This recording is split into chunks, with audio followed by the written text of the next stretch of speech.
వివేక మరణం తర్వాత వైసీపీ అధికారంలోకి వచ్చింది. వివేక మరణం తర్వాత పార్టీ అధికారంలోకి వచ్చింది వైసీపీ. అప్పటి నుంచి ఏం మాట్లాడలేదు. ఇప్పుడు ఎలక్షన్ వస్తున్నప్పుడు తిరిగి సీఎం మీ అన్నగారు సభలో కూడా వివేక మరణం గురించి ప్రస్తావిస్తున్నారు.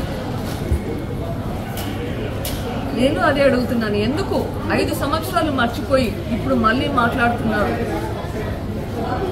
మా అన్నగారు దీని గురించి అసలు మాట్లాడలేదు. ఒక అసెంబ్లీలో ఒకసారి అవినాష్ను ప్రొటెక్ట్ చేసేదానికి తప్పనిచ్చి మాట్లాడలేదు. ఆయనను ప్రొటెక్ట్ చేయడానికి మళ్ళీ కర్నూలులో ఎట్లా పోలీస్ మెషినరీని వాడుతున్నాడో తెలుసు. ఇప్పుడు మళ్ళీ మాట్లాడుతున్నాడంటే అప్పుడు హత్య చేశాక రాజకీయాలకు వాడుతున్నాడు. ఇప్పుడు మళ్ళీ ఎలక్షన్లు వచ్చాయి, మళ్ళీ రాజకీయాలకు వాడుకుంటున్నాడు. అందుకే చెప్తున్నాను, ఈ హత్య రాజకీయాలు ఉండకూడదు. హత్య రాజకీయాలకు మనం చాలా దూరంగా ఉండాలి. మన రాష్ట్రం బాగుపడాలి.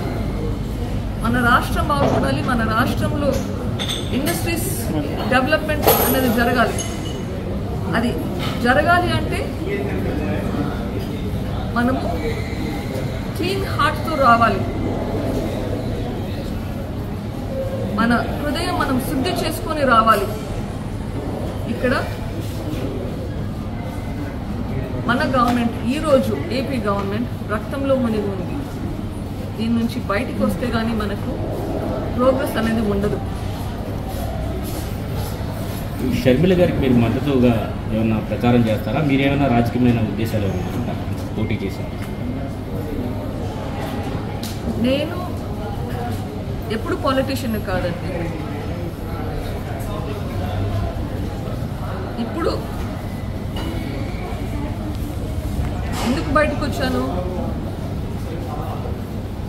ఇప్పుడు జరుగుతుండేది తప్పు కాబట్టి బయటకు వచ్చాను. ఇన్ని రోజులు కూడా 5 సంవత్సరాలు కూడా పోరాడుతున్నాను.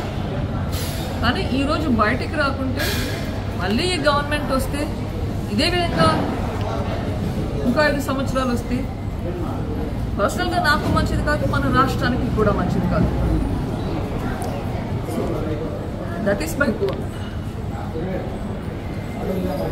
ఎస్, నాన్నగారికి ఆశ ఉండేది షర్మిలాని ఎంపీ చేయాలని చెప్పి.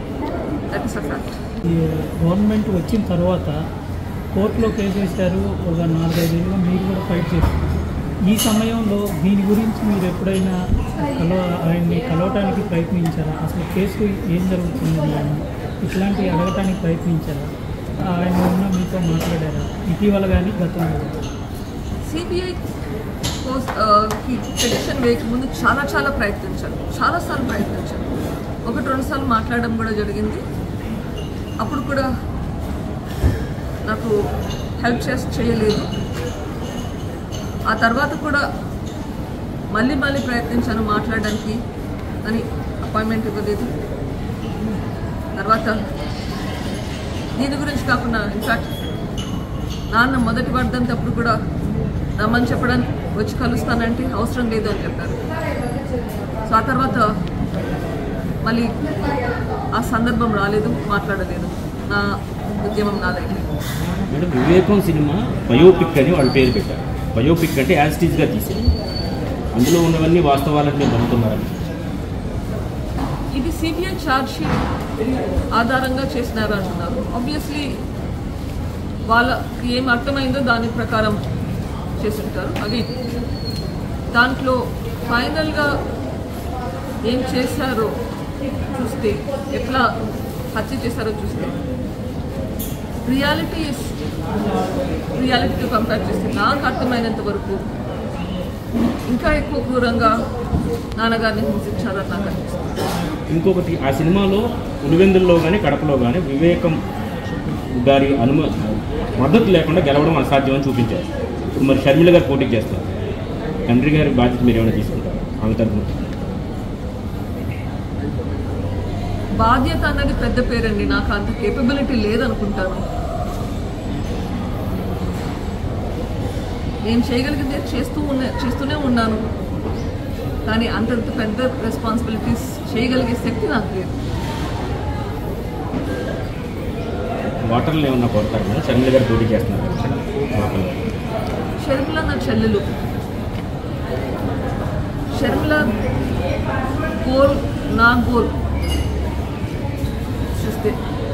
Both are goals are the same. మా పోరాటం రిజల్ట్ ఇప్పటికైతే సేమ్ ఉంది.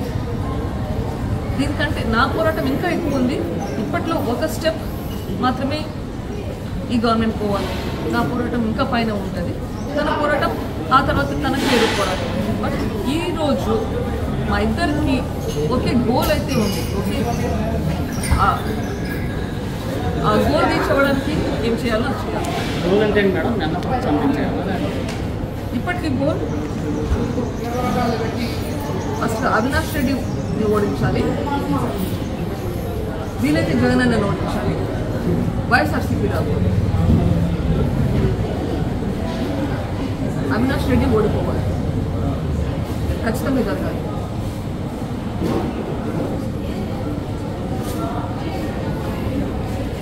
ఒకసారి అక్యూజ్డ్ అయి కన్విక్షన్ వస్తే రూల్ ప్రకారం 6 సంవత్సరాలు కంటెస్ట్ చేయలేదు ఎలక్షన్స్లో. ఇక్కడ ట్రయల్కే రాకుండా డిలే చేసుకుంటూ పోతుంటే అక్యూజ్డ్కి కన్విక్షన్ వస్తుంది. ఎప్పుడు వస్తుంది? ఆ కన్విక్షన్ వచ్చాక కంటెస్ట్ చేయలేని పరిస్థితి. సో ఇది సిస్టమ్స్తో ఆడుకున్నట్లు కాదా?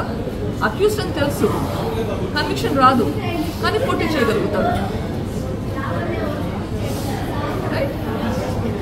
సో మనం సిస్టమ్స్ అన్నీ డిలే చేసుకుంటూ పోతే, ట్రయల్స్ డిలే అవుతూ ఉంటే మళ్ళీ గెలుచుకుంటూనే పోవాలనా? అది తప్పు. న్యాయపరంగా కూడా తప్పే కదా. నేరస్తులు చట్టసభలో ఉండకూడదండి. ఎగ్జాక్ట్లీ, నేరస్తులు ఉండకూడదు. తప్పించుకుంటూ పోతూ ఉంటే అట్లే ఇంకోసారి గెలుస్తారు, ఇంకోసారి ఎలక్షన్లో గెలుస్తారు. సిస్టమ్స్ని వాడుకుంటుంటారు వాళ్ళ ప్రయోజనాల కోసం వాళ్ళే.